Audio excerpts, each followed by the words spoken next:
આવી રે દાદા જન્મ ખુશાલી, આવી રે દાદા જન્મ ખુશાલી.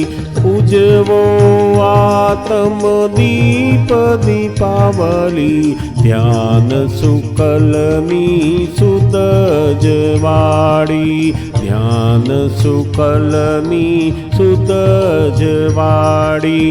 પ્રગટાત્માની દૈવી દિવાળી, આવી રે દાદા જન્મ ખુશાલી. મૂળ દીવાથી પ્રગટો દીપક માળ, સ્વરૂપ પ્રકાશિત દાદાનો દરબાર. માત ઝવેર બાની કુખ ઉજિયારી, તલ સારી ભૂમિકા તપ બળે તારી. ઘંટાનાદ ગગન સિદ્ધ ગુંજ્યા, મૂળજી પટેલના કુળ સમેટિયા. આવી રે દાદા જન્મ ખુશાલી. જય શ્રી કૃષ્ણ ભગવાન, જય શ્રીનાથજી, વિજય શ્રી બાલાજી, રત્નત્રય આરતી. જય શિવ શંકર હરિ ઓમ નમઃ શિવાય. આરતી ઉતારીને અમૃત પીવાય. પ્રગટ દીવાએ અનંત દીવડા, જળહળી ઝૂમ્યા અલૌકિક જ્ઞાની. શક્તિ વ્યવસ્થિત સંશોધી જાણી, સમી સાજ સુરતે ઉદય સ્વભાણી. આવી રે દાદા જન્મ ખુશાલી. દીવો કરીએ ભગવન, દાદા સર્વ સમર્પીને. આદિનાથ કૃપાળુ પ્રભુત્વી, નૂતન સંજ્ઞા ચેતન ચલણી. જન્માનંતની સમિહુકારી, મદરાતડીએ મુક્તિ પુકારી. આવી રે દાદા જન્મ ખુશાલી. દીવો ધરીએ પ્રભુને, ભીના લોચન લૂછીને. જપ તપ ત્યાગમ સહજ સ્વક્રિયા, અકરમ ઝંડો લેર્યો ફર ફર. ક્ષેત્ર ભરતથી અકર્મ ઉડિયન, એક્સેટ સંજીવ શાસન મહાવીર. આવી રે દાદા જન્મ ખુશાલી. દાદા ભગવાન, દાદા સંગમેશ્વર ભગવાન. આરતી કરી જીવ ટાળે, આરતી કરી જીવ ટાળે. રૌદ્રયાર્ત અપ ધ્યાન. જય દાદા ભગવાન. ભાદરણ ભૂમિના દાદા ભગવાને, ધર્મ બિયાવા વિતરાગ વાવ્યા. મરમય લખના પ્રદીપ પ્રકાશી, કશાયોની હોડલી મજદાર દુબાવી. આવી રે દાદા જન્મ ખુશાલી. જ્ઞાનાંજન હે પરમાનંદમ, હે દાદા જય સતચિત સચ્ચિદાનંદ જ્ઞાની પુરુષના વત્સલ પ્રેમી આનંદ ઉત્સવ પૂરમાં ભર્યા સ્વામી સિમંદરી શ્રી કરુણાએ અકરમ સ્વયંમાં જય જયકારી આવી રે દાદા જન્મ ખુશાલી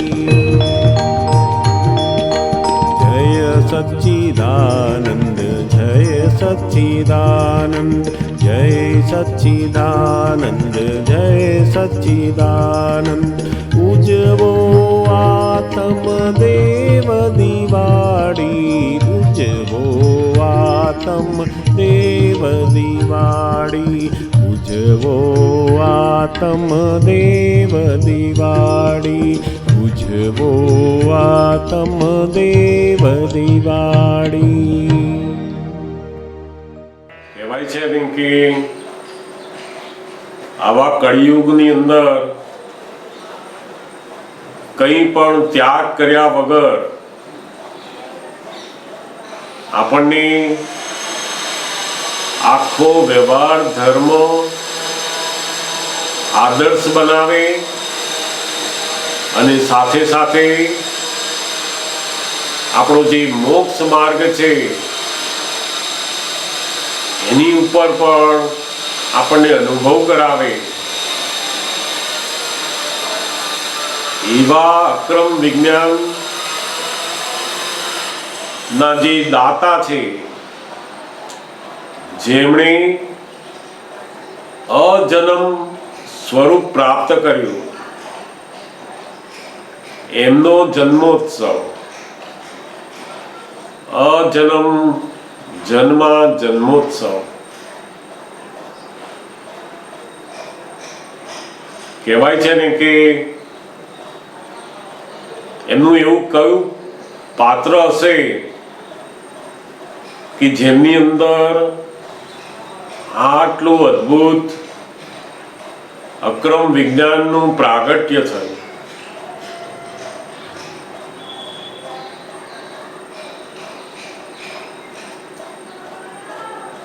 એમનું જે પાત્ર છે એમ પટેલનું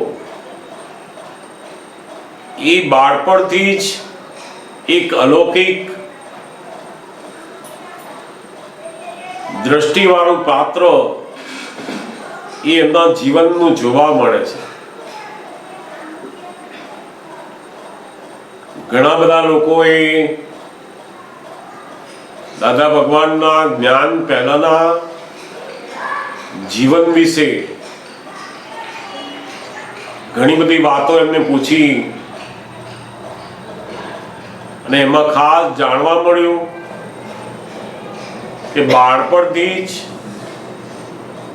એમની જે દ્રષ્ટિ છે એ એટલી બધી સમ્યક હતી.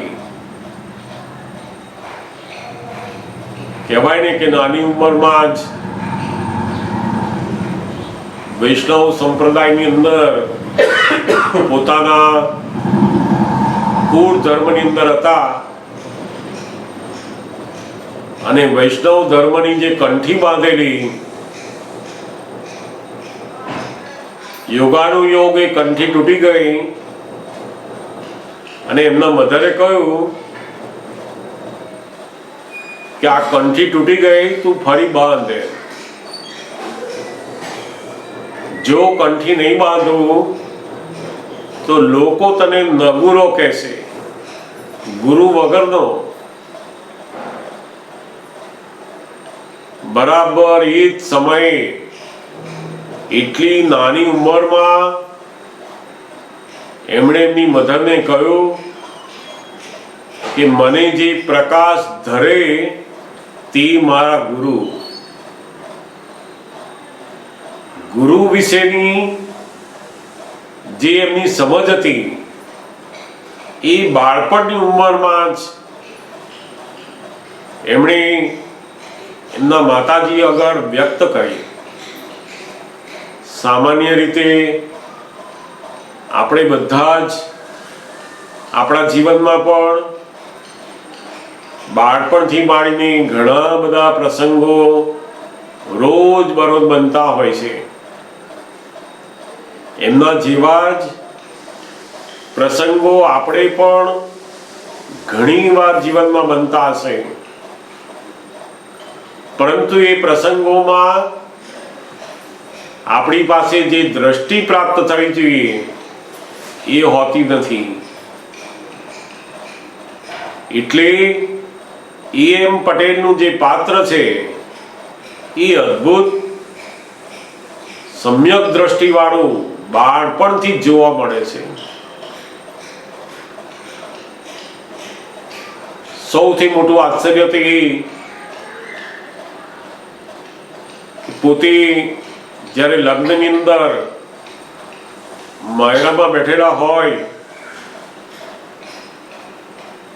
પોતાના લગ્ન હોય તો લગ્ન વખતે તો બધાને કેટલો બધો મોહ ચડ્યો હોય.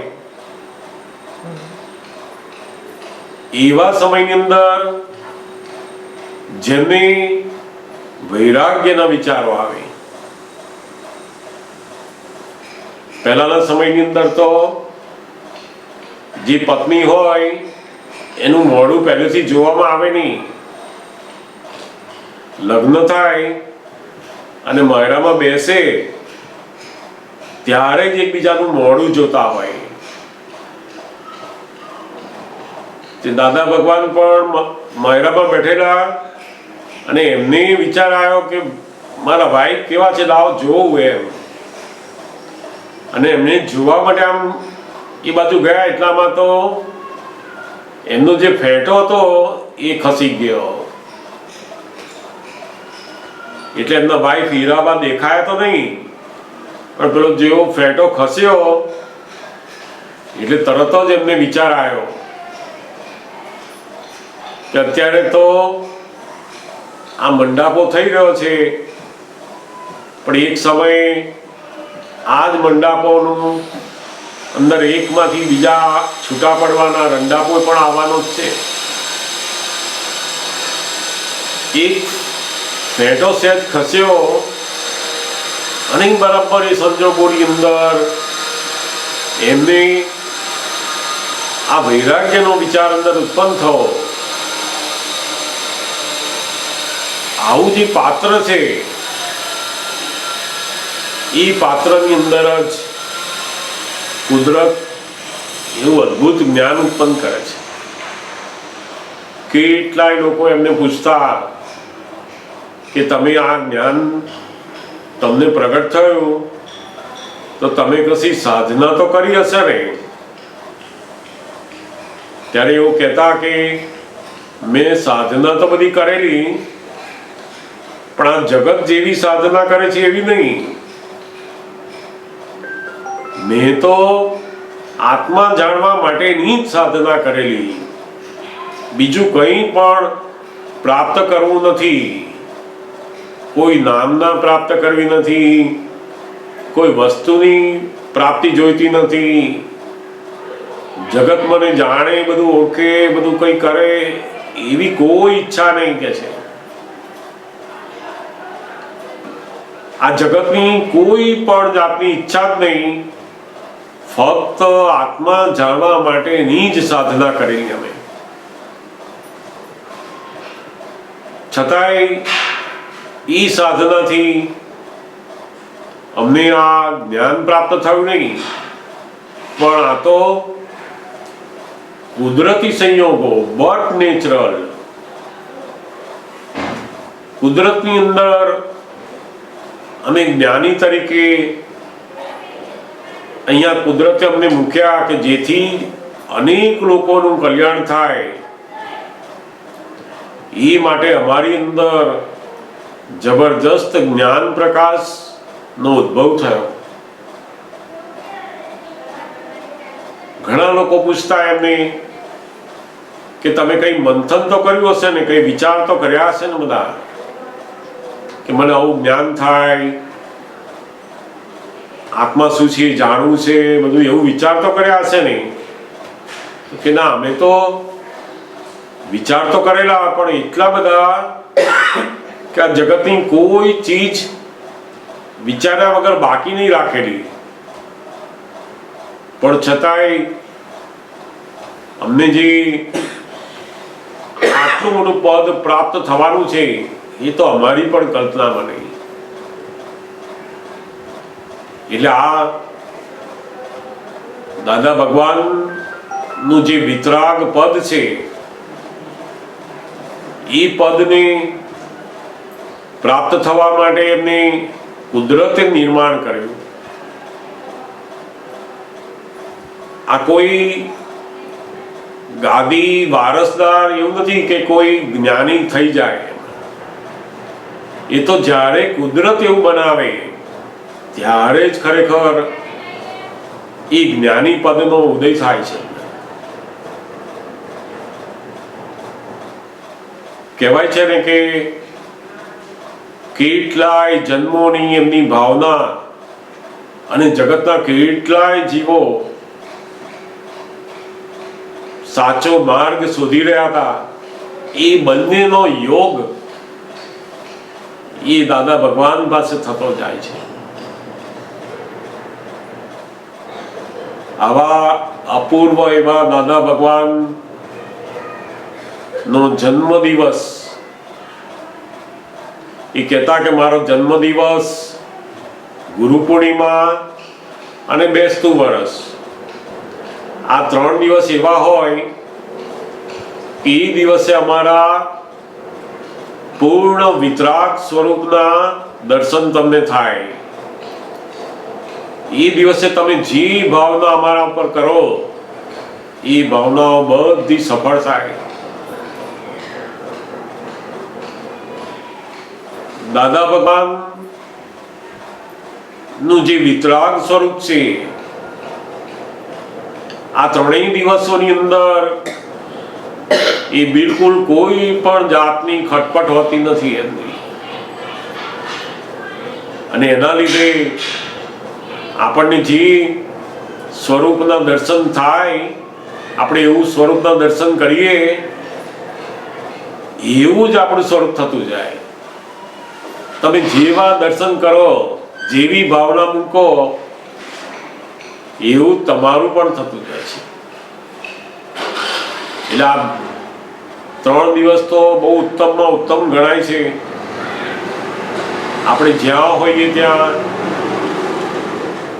દાદા ભગવાનને ખૂબ ભાવથી આપણી સામે એવું હાજરા હજુર છે જ, અને આપણે એમના દર્શન કરી રહ્યા છે. અને જે ભાવથી આપણે દર્શન કરીએ એ જ ભાવનું પરિણામ આપણું સ્વરૂપ પણ થતું જાય છે.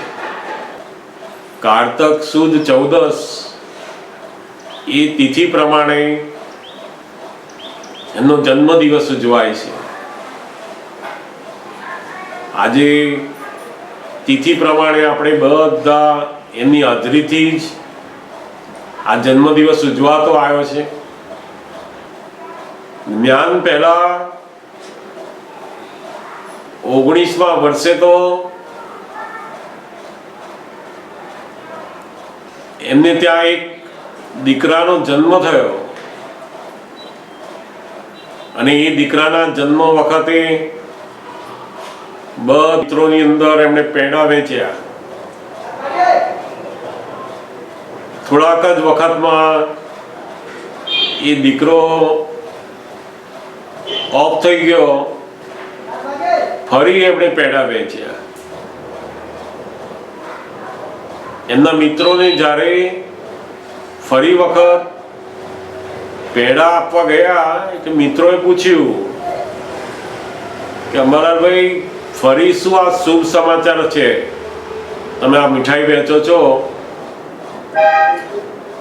એટલે એમને ખબર કે આ બધાને જો કહીશ પહેલા તો કોઈ ખાશે નહીં. એટલે એમણે કહ્યું કે પહેલા એક કામ કરો, તમે બધા આ મીઠાઈ ખાઈ લો કે છે. બધાએ મીઠાઈ ખાઈ લીધી. પછી બધાએ કહ્યું કે તમે કહો તો ખરા કે છે. ત્યારે એમણે જણાવ્યું કે આપણા ઘરે જે પેલા મહેમાન આવેલા હતા એ મહેમાન જતા રહ્યા છે કે છે. તો પેલા બધા મીઠાઈ ખાનારા એકદમ મોડામાં અટકી ગયા મીઠાઈ પર કે આવું કેવું એમ. પોતાનો જ આવો જય સચ્ચિદાનંદ, પોતાનો દીકરો આવી રીતના ગુજરી જાય અને આટલી બધી વિતરાગતા એમનામાં રહે, આવી સમજ એમના જીવનમાં જ્ઞાન પહેલા પણ જોવા મળતી. જે મહેમાન આવેલા છે એ મહેમાન જતા રહ્યા અને એ એટલી બધી કહેવાય ને કે બિલકુલ એમની 19મા વર્ષે બિલકુલ એમની મમતા નહીં.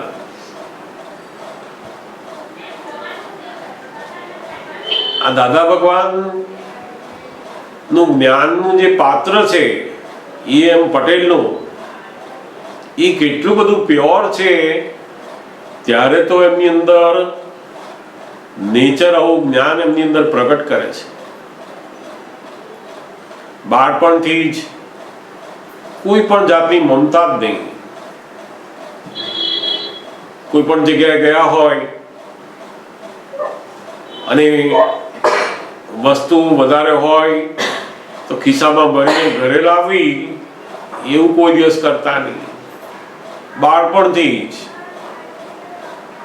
બિલકુલ મમતા વગરના એક એક એમનું એવું પાત્ર છે. આ જ્યારે આ મન વચન કાયાનું જે પાત્ર છે એ એટલું પ્યોર થાય ત્યારે જ પેલા જ્ઞાનનો ઉદય થાય છે. અંદર બહાર બધી ઇમ્પ્યોરિટી હોય અને ગમે તેટલા ભગવાનને ભજતા હોય, ગમે તેટલું ભગવાનનું નામ લેતા હોય, મંદિરોમાં જતા હોય, બધું કરતા હોય, પણ જ્ઞાનનો ઉદય થાય નહીં. કારણ કે જ્ઞાન એ પેલું પ્યોર પાત્ર માંગે છે. ઘણા બધા લોકો પૂછતા એમને કે હિન્દુસ્તાનની અંદર હજારો યોગીઓ, સાધુ સંતો બધા કેટલા લોકો છે જે લોકો વર્ષોથી ત્યાગ તપસ્યા કરે છે, પણ છતાંય એવા મોટા મોટા માણસો, મહાન માણસો છે, એમને આવું જ્ઞાન પ્રાપ્ત ના થયું અને તમે એક સંસારી વેશે છો. તમે લગ્ન કરેલા છે, ઘર-બાર છે, ધંધો કરો છો અને સંસારી વેશની અંદર, નેચરની અંદર તમને જ કેમનું જ્ઞાન થયું? ત્યારે એમણે બહુ સરસ વાત કરી કે અમારો આ જે સંસારના કર્મનો ઉદય છે એ તો અમારો લઈને આવેલા છે, પણ બાળપણથી જ અમારી એક શોધ હતી જે સ્વતંત્ર થવાની. આ જગતની કોઈ વસ્તુ ઉપર અમારી બિલકુલ મમતા હતી નહીં અને કુદરતે અમારી અંદર આવું અક્રમ વિજ્ઞાન પ્રગટ કરવા માટે અમને નિમિત્ત બનાવ્યા. કારણ કે આ જગતના લોકોનો જે ત્યાગીઓનો નશો છે એ નશો અમારા અવતારથી ઓગળી જશે. એક સંસારી વેશમાં પણ આત્મજ્ઞાન થઈ શકે છે એવું એક ઉદાહરણ કુદરતે અમારા જીવન દ્વારા લોકોને આપ્યું છે. આ બહુ મોટી ઘટના છે. આ 20-21 વર્ષની ઉંમરે એક વખતે પોતે હાલોલ જવાના હતા, ત્યાં આગળ બસની રાહ જોતા હતા. બસના ટાઈમથી અડધો કલાક પહેલા પહોંચી ગયા એ જગ્યા ઉપર અને રાહ જોતા હતા. એ 5 મિનિટ માટે ત્યાં નજીકમાં હોટલ હતી એમાં ગયા એ અને બરાબર એ જ સમયે પેલી બસ આવી ત્યાં આગળ અને 5 મિનિટમાં ઉપડી ગઈ. એ બહાર આવીને આપણે જોયું તો બસ તો જતી રહી. હવે બીજી બસ કલાક 1.5 કલાક પછી આવવાની. તો એ 1.5 કલાક બીજો બેસવાનો, તે બસની રાહ જોવાની. કે એમને એટલી બધી ભારે લાગી કે હું એક માણસ છું, ચેતન છું અને મારે જળની રાહ જોવાની એમ. તો જ્ઞાન પહેલા એમણે નક્કી કર્યું કે ક્યારેય પણ કોઈ પણ વસ્તુમાં હું રાહ જોવામાં મારો ટાઈમ નહીં બગાડું. એવી કંઈક ગોઠવણી કરી દઉં કે રાહ જોવાની નહીં. આ જ્ઞાન પહેલા એમનું પોતાની વિચારસરણી હતી આવી. હવે આવા પ્રસંગો તો આપણા જીવનમાં કેટલી વખત બનતા હશે, પણ આપણે તો શું કરીએ છીએ તો કે રાહ જોયા જ કરીએ છીએ. આપણને આ રાહ જોવામાં આપણું જે ચિત્ત છે, આપણો જે સમય છે મનુષ્યનો જાય છે એ ખબર જ નથી. હવે એમની આપણા જેવા જ પ્રસંગો બને છે, પણ એમની પાસે એવી દ્રષ્ટિ છે, પૂર્વજન્મના કેટલાય અવતારોથી આ બધું કરતા કરતા કરતા આવેલા છે અને એના કારણે એમનું જે વિઝન છે એ તરત ત્યાં ખુલે છે કે આમાં શું કરવું મારો મનુષ્યનો જે સમય છે એ બસની રાહ જોવામાં વાપરું. બોલો એ સમયમાં જ્ઞાન પહેલા એ પોતાનો સમય એ બધી સ્થૂળ વસ્તુઓમાં વપરાય નહીં એના માટે ગોઠવણી કરતા. ઘણી વાર તો આપણને આ જ્ઞાન પ્રાપ્ત થયા પછી પણ હજુ એ ગોઠવણીની આપણને હજુ સમજ થવી એ બહુ અઘરી પડે છે. બસની, ફ્લાઇટની, બધાની કોઈ આવવાનું હોય એની રાહ જુએ, કલાક સુધી રાહ જ જોયા કરે. એ તો કહેતા ને કે મને તો રાહ જોવી, એ તો એટલું બધું અંદર દુઃખ થાય કે આ કેવું રાહ જોવાનું મારે. અને આપણને એવી ખબર જ નથી પડતી કે આમાં મારો સમય જઈ રહ્યો છે.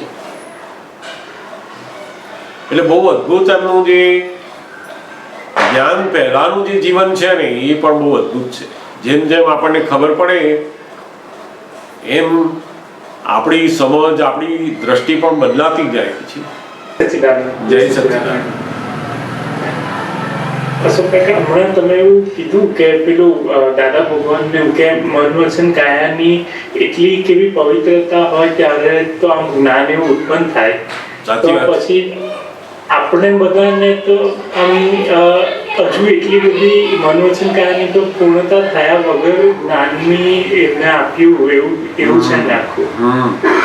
આપણને તો આપણી એક ભાવના સાચી હશે અંદર કે મને આત્મજ્ઞાન મળે, પણ તે પણ કેવું તો કે ત્યાગ વગર કશું છોડીને મળે એ આપણને બહુ ફાવે એવું નહોતું. તે એવા પૂર્વ ભવે આપણે ભાવ કરેલા તે જ્ઞાનીનો યોગ થવાથી એમની કૃપાથી આપણને પ્રાપ્ત થઈ ગયું. હવે એ જ્ઞાન પ્રાપ્ત થયા પછી એના અનુભવની અંદર એમણે જે આજ્ઞા આપી છે ને એ આજ્ઞા આપણને પવિત્રતા બાજુ લઈ જાય છે. આપણને હવે શું છે તો કે આપણને હું શુદ્ધાત્મા છું એ ભાન થયું અને ભાન થયા પછી આ મન વચન કાયા છે એ કોઈને દુઃખરૂપ ન થાય એવા આજ્ઞાથી બનતા જાય છે ધીમે ધીમે ધીમે ધીમે.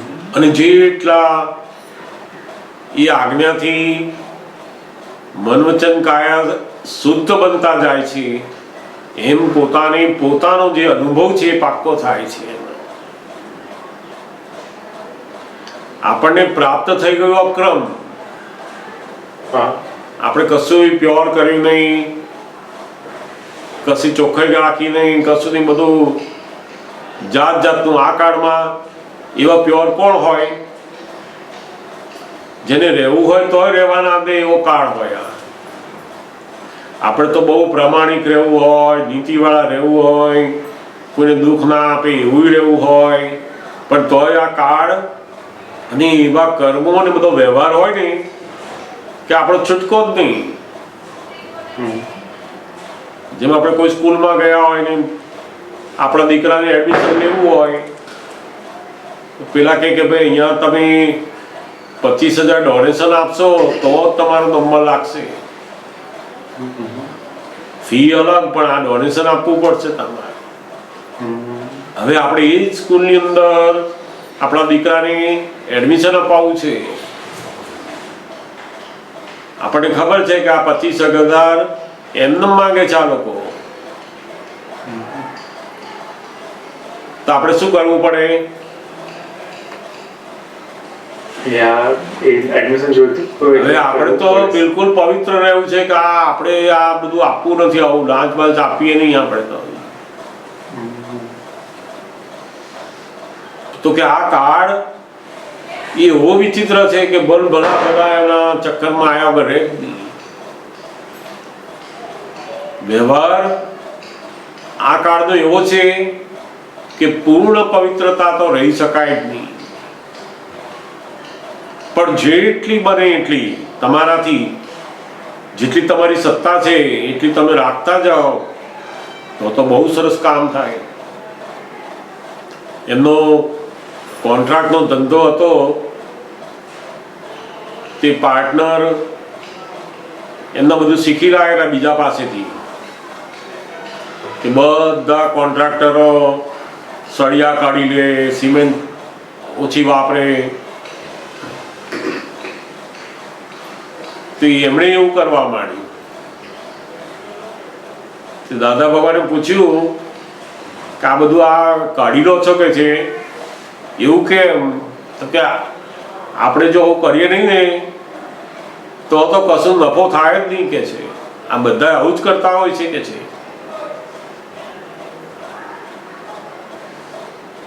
સિમેન્ટ સળિયા બધું કાઢી લે, બધું હલકા ભાવના નાખે, ઓછા નાખે, એવું બધું કરવા માંડે.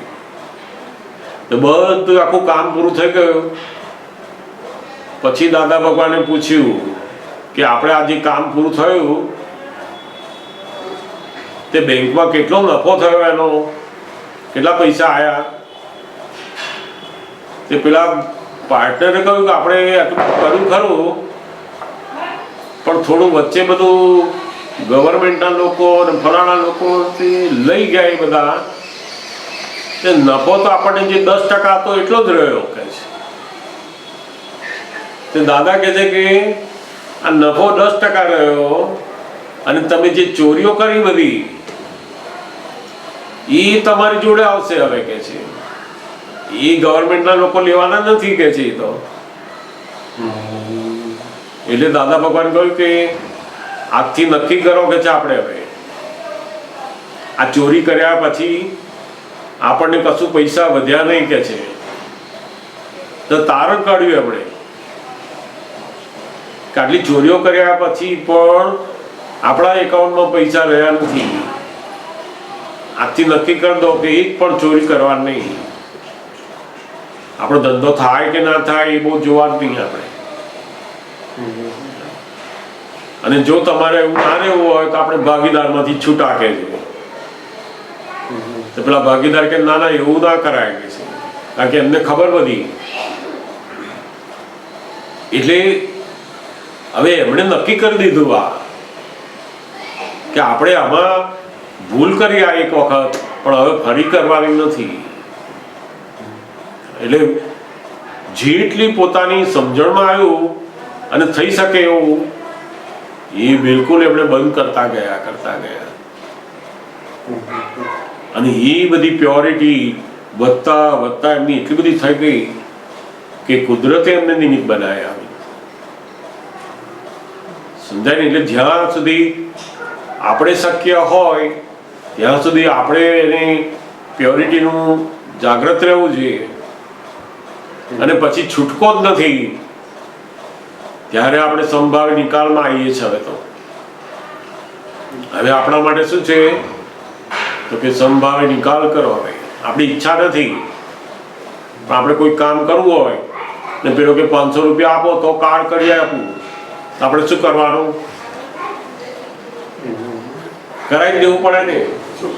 છૂટકો જ નથી.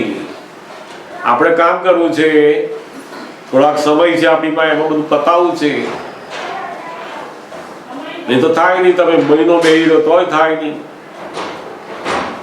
ખરાબ. એટલે જે ના છૂટકે કરી રહ્યા છે એની ઇમ્પ્યોરિટી ઓછી છે, કારણ કે પસ્તાવા સાથે છે. અને કરવું નથી, કરવું પડે છે એને.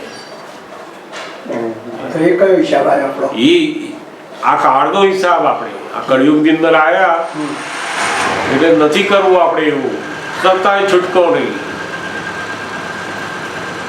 આ કળિયુગની અંદર આપણે ના કરવું હોય ને તોય કરવું પડે. એટલે પૂરેપૂરું આ મન વચન કાયાની પ્યોરિટી પૂરેપૂરું તો રહી શકે નહીં. સમજાય ને? એટલે જ નહીં. જો આ મન વચન કાયાની પ્યોરિટી હોત તો અક્રમની જરૂરી ના પડે. આપણે માણસનો ભાવ બગડે. આજે $500 લે કે $25 લે, જે લઈએ માણસનો ભાવ તો બગડી જ જાય. બગડી જ જાય. કયો હિસાબ હોય? એટલે આપણે એને આપવાના થયા એટલે આપણો ભાવ બગડે. કા કેવો માણસ છે, આટલા કામના આટલા પૈસા માંગે છે. હવે આપણે પૈસા આપવા પડે છે કેમ? તો કે પૂર્વ ભાવનો એની સાથેનો હિસાબ છે. પૂર્વ ભાવે કોઈ પણ રીતે આપણે લેણું બાકી છે એની જોડે. આજે આપણે આ કામના અર્થે આપણે એને ચૂકવવા પડે છે.